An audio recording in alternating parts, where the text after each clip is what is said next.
I'm a call center agent, and I've been in this line of work for almost 10 years. After so many years on the night shift, you could say I've become a modern-day vampire, sleeping during the day and wide awake at night. You get used to this kind of schedule. There were even times when I managed to stay awake for 2 straight days. Over the years, I've experienced many frightening things, mostly ghost sightings. It's almost expected on the night shift, especially in call centers. And it's not just my personal experience. I know many coworkers who have genuinely seen apparitions. In fact, we even have a Facebook group where employees share their supernatural experiences in the workplace. But when I was still new, less than a year in, something happened that left me traumatized. Right across from our building was a convenience store. Almost everyone in our company bought cigarettes, food, and even comic books there. It was our go-to place during breaks. One night, while I was smoking by the roadside, I noticed several crows arriving one by one, landing on the roof of the store. What made it creepy was how pitch black they were, and their eyes looked red. I've always known that crows are considered bad omens. In movies, when crows appear, it usually means someone is about to die. The next time I saw them, I was with a coworker named Michelle. We were hanging out in front of the building when I noticed the roof of the store was once again filled with crows. I asked Michelle if she could see them. She looked at me strangely and said there were no crows on the roof. Maybe I was just imagining things. I brushed it off and joked that maybe my lack of sleep was catching up to me. I wasn't scared yet. I convinced myself it was just hallucinations from being new to night shifts. One time, I went inside the store to buy something. While the crew member was getting my change, I suddenly saw a crow perched on his chair. It had red eyes and jet black feathers. I didn't say anything. Fast forward about 5 days. It was my day off when Michelle messaged me with shocking news. The store across our building had burned down. My whole body went cold. I asked if there were any casualties. She said there was one. The man who always worked the night shift, the one with graying hair, had died in the fire. He was the same crew member who handed me my change that night, the same one whose chair had that crow perched on it. When I returned to work the next day, the store was completely destroyed. Nothing was left. Thankfully, there were no neighboring buildings beside it, so the fire didn't spread. After that incident, I developed a deep fear of crows. Whenever I see one, I feel an intense dread, as if someone is about to die. The store was never rebuilt. To this day, that spot remains an empty lot. Good day to everyone. You can call me Mia. I used to work as a crew member at a popular convenience store along the highway. My shift was at night, from 10 p.m. to 6 a.m. Sometimes it was nerve-wracking, especially when questionable people would come in. Still, I trusted our guard back then, Kuya Alas. Eventually, I got used to the routine. One time, just before morning, around 4:30 a.m., something strange happened. When the door opened, an elderly woman walked in. She was thin, with long white hair. She wore a white dress and a brown shawl, and she was barefoot. She looked clean, not like a beggar at all, but I couldn't help wondering why she wasn't wearing any shoes. I thought maybe she had Alzheimer's and had wandered away from her family. She quietly went straight to the beverage shelf, not the chiller, and picked up a bottle of mineral water. She approached the counter and asked how much it was. 20 pesos, I said. She gave a faint smile and placed a coin on the counter. At first glance, I thought it was a 20 peso coin, but when I picked it up, I immediately knew it wasn't. It was heavy, cold, and engraved with unusual markings. Leaves arranged in a circular pattern. There were no numbers or words on it, just the leaves. I looked at the old woman, smiled, and said, "It's fine." I told myself it was only 20 pesos anyway. I could just cover it. I opened the cash tray and placed the coin inside, but it didn't look like it belonged with the others. It seemed to have a strange allure. Compared to the rest of the coins, it was thicker and shone more brightly. I manually entered the item into the POS system, printed the receipt, and handed it to her. She simply smiled as she took it. "You're kind," she said softly. "May you always be blessed." I smiled back and thanked her. For a brief moment, I glanced toward the door because Kuya Alas had opened it for someone. In the blink of an eye, the old woman was gone. I called out to Kuya Alas and asked if he had seen the elderly woman who had just bought water. He said he hadn't seen anyone. I insisted that an old woman had come in, but he rubbed his arm and said, "Hey, don't joke about things like that. I still have a shift later." A chill ran down my spine when I realized something. Kuya Alas hadn't opened the door for her when she entered.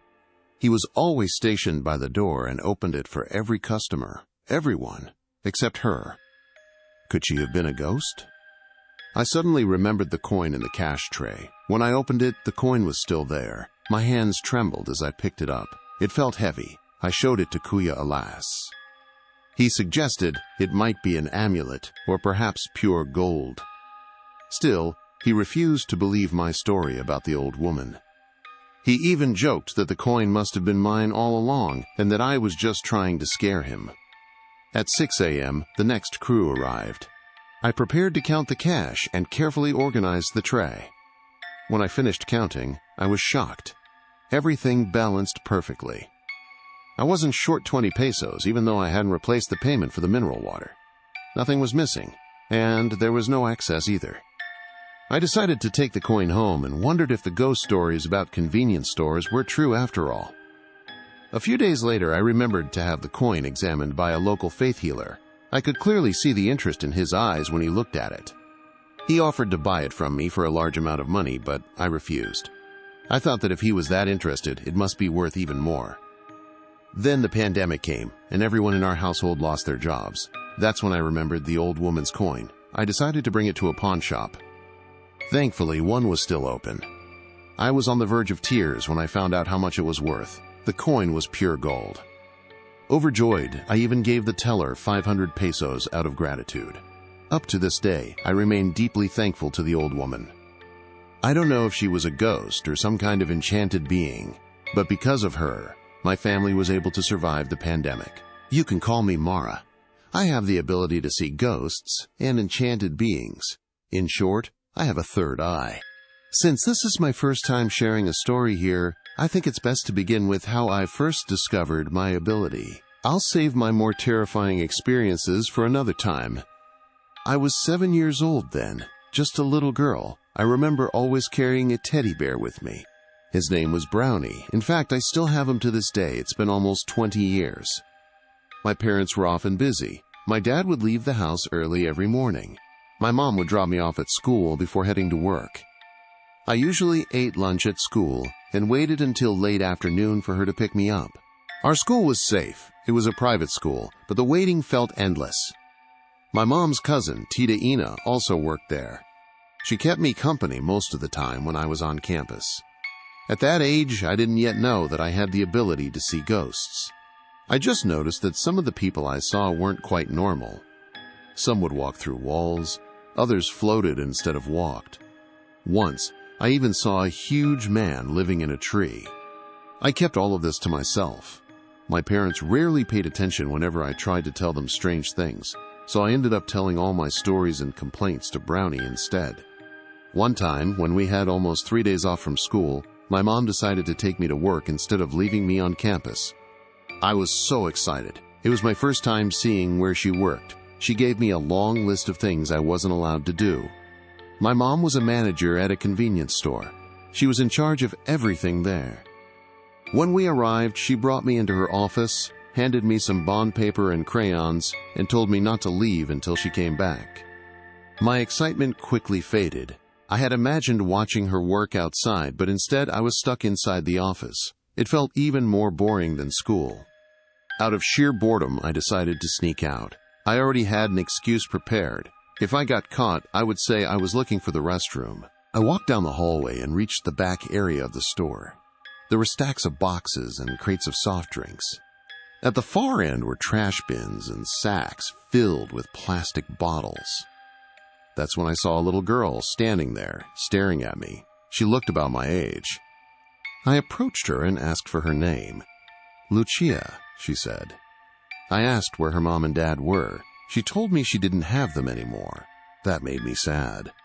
I let her hold Brownie, and soon after we started playing tag in the open space behind the store. It was quite large. If not for the piles of trash, it would have been about half the size of a basketball court. There were a few things I noticed about Lucia. Her clothes looked very old. No child dressed like that anymore. Her body felt cold whenever I touched her. She wasn't wearing slippers, and there was something on her neck, like a scratch or maybe a wound. Her fingernails and toenails were black. When I got tired, Lucia said she had to go home. She told me that if I ever wanted to play again, I should just come back to the area behind the store. A store crew member suddenly approached me and asked who I was talking to. To Lucia, I replied, the little girl. But when I turned around, Lucia was gone. She had vanished without a trace. The crew member escorted me back to the office and spoke to my mom. Apparently, she had seen me talking to myself. My mom later had me checked by someone knowledgeable about such things. That was when she found out that I had a third eye. The person who examined me said that having a third eye wasn't necessarily something to fear. It was natural, and sometimes children outgrow it. In my case, though, it never went away. Even now, I still see beings that ordinary people cannot see. My name is Terrence. There's something strange I've noticed whenever I go into convenience stores or malls. I keep seeing the same man, a man with a mole on the left side of his lip. The first time I saw him was at a branch of Ministop near our place. It was late at night. I had just come from work and got hungry on my way home, so I decided to stop by Ministop to grab something to eat. I parked outside, bought a soft drink and a CO Pao, and ate there. That's when I noticed him sitting at a table across from mine. Just as I said, he had a mole on the left side of his lip. He looked decent enough, neatly combed hair, clean clothes, but he was staring at me. Not just an ordinary glance. His stare was sharp and intense, the kind of stare that feels threatening. After I finished my CO Pao, I walked up to him. I returned his stare. I wasn't about to back down from some weird eye contact. I asked him what his problem was. He didn't answer. He didn't even break his stare. You know what he did? He gave me an extremely wide smile.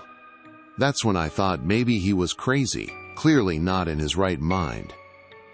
The next day, I was at the mall, walking around and looking for clothes to buy. I passed by someone and felt a strange sense of familiarity. Then I remembered the man from Ministop. I turned around. He was already looking at me, and that same wide smile was on his face. A chill ran down my spine. Was he following me? I was about to approach him, but when I started walking in his direction, he suddenly disappeared into the crowd. I tried to convince myself it was just a coincidence. Maybe he recognized me too. Maybe he really was just crazy and smiled at me as if we were friends. That explanation felt safer, less terrifying. But then I saw him again. I was on the second floor of a mall's dining area when I noticed someone waving from outside. I looked closely.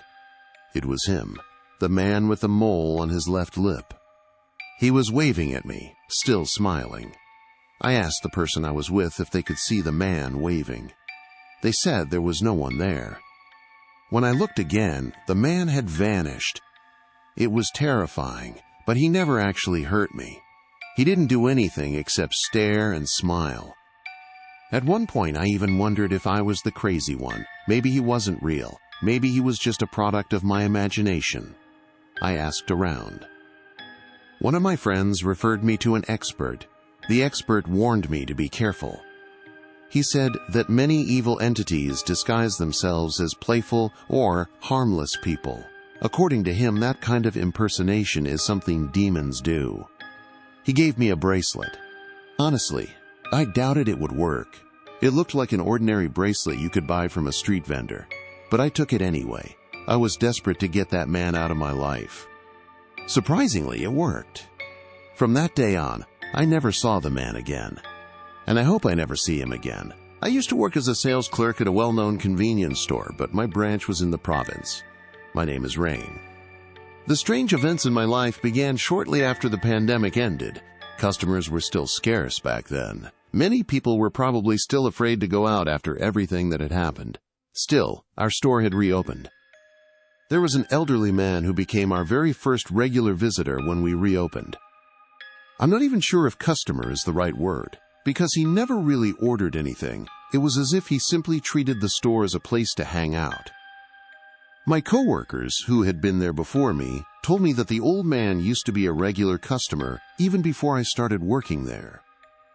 His name was Ading, and they called him Tatay Ading. According to them, he would come in almost every day just to order coffee. Occasionally, he would buy something else, but it was usually just coffee. About 2 weeks before the pandemic, he suddenly stopped coming.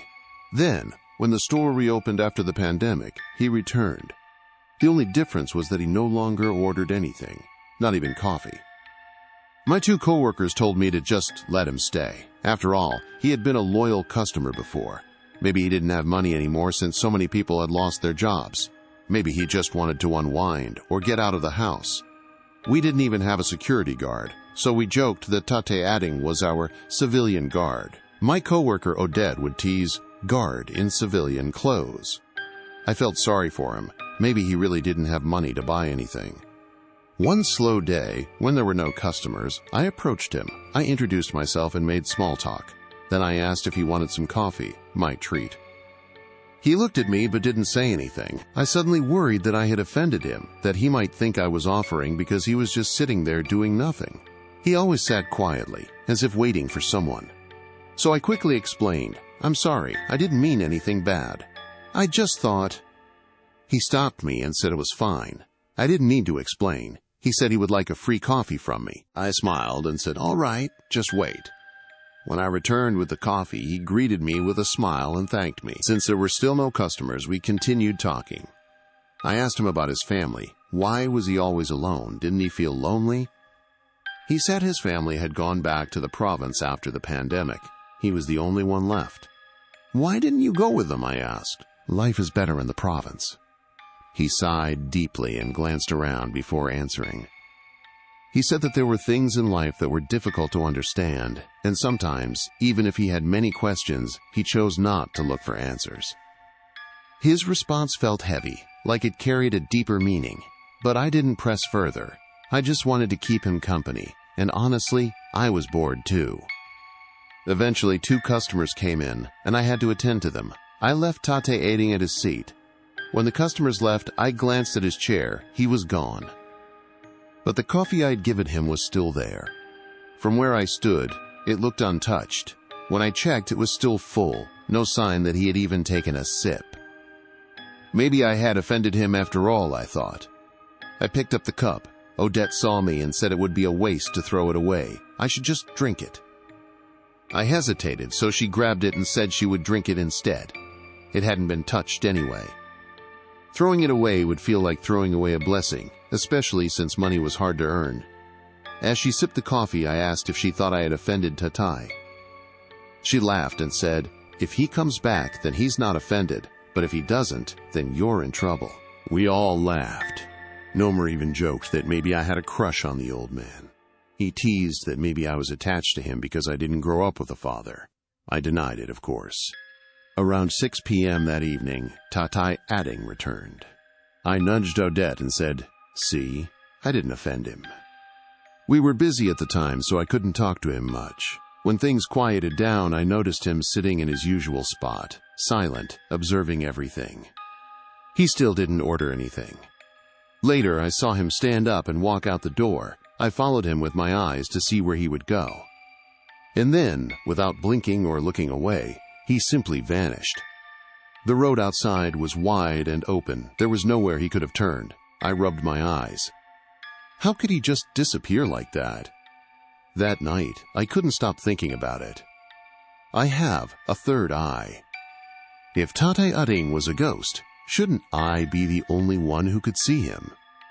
Why could Odette and Nomer see him too? Unless they also had third eyes. The next day, during downtime, I asked them. Odette said having a third eye ran in her family, but she had never seen a ghost. Nomer said he wasn't sure, but he believed his third eye was open because he had seen ghosts before, especially in historical places. That confirmed it. If Tatay Ading was a ghost, it was possible for all of us to see him. A few nights later, an elderly woman came into the store. I noticed her giving Tatay Ading strange looks. confused and frightened. She kept glancing at him. Later, when she came back again and reacted the same way, I followed her outside. At first, she tried to avoid me, but eventually she stopped. I asked her why she kept looking at Tatay. She asked me how long I'd been talking to the old man. I told her it had been weeks. He used to be a regular customer. She swallowed hard and said we should not be entertaining him. Because Tatay Ading, she said, had died during the pandemic. He was her kumpare. He had passed away, allegedly due to COVID, though he had already been ill before that. She said that entertaining a ghost could make it keep coming back, like we were becoming a magnet for it. I felt my heart sink. That explained why he always appeared around 6 p.m., and it explained why he had vanished before my eyes. The woman offered to help me close my third eye. She gave me directions to her home. Later, I secretly tried to confirm the truth. I took out a small mirror from my bag and planned to check Tatay's reflection. The next evening, when he arrived again, we put our plan into action. Nomer kept him busy while Odette and I hid behind a shelf. We argued quietly about who would look. In the end, I did. I angled the mirror carefully toward him, and I froze. The reflection showed the truth. Tatay Ading was no longer alive. His skin looked pale and decaying. He looked like a corpse. My hand trembled, and I dropped the mirror. Thankfully, it didn't break. Later, when he left the store, he looked at each of us one by one. His eyes were sad, as if he were saying goodbye. Maybe he knew that we already knew. I felt an unexplainable sadness. It was as if I could feel his loneliness, that he would lose the only people who talked to him. We eventually visited the elderly woman. Let's call her Nana Sita. She said she could help close our third eyes. But when she was about to perform the ritual, I changed my mind. I felt sorry for Tatay Ading. I sensed that his soul was heavy with something unresolved. Maybe what he needed wasn't fear, but prayers. Nana Sita said only God knows how long a soul remains on earth. If I wanted to help, she said, I should pray for him instead of simply talking to him. So I did. But something changed. From the moment I saw his true form, I could no longer see him as the normal old man he once appeared to be. I always saw him as a ghost. Sometimes, I regret not closing my third eye. But eventually, my aunt brought me to Manila so I could continue my studies. I had stopped for a while. Moving away gave me distance, from the store and from Tatay Ading. Still, I continued to pray for his soul.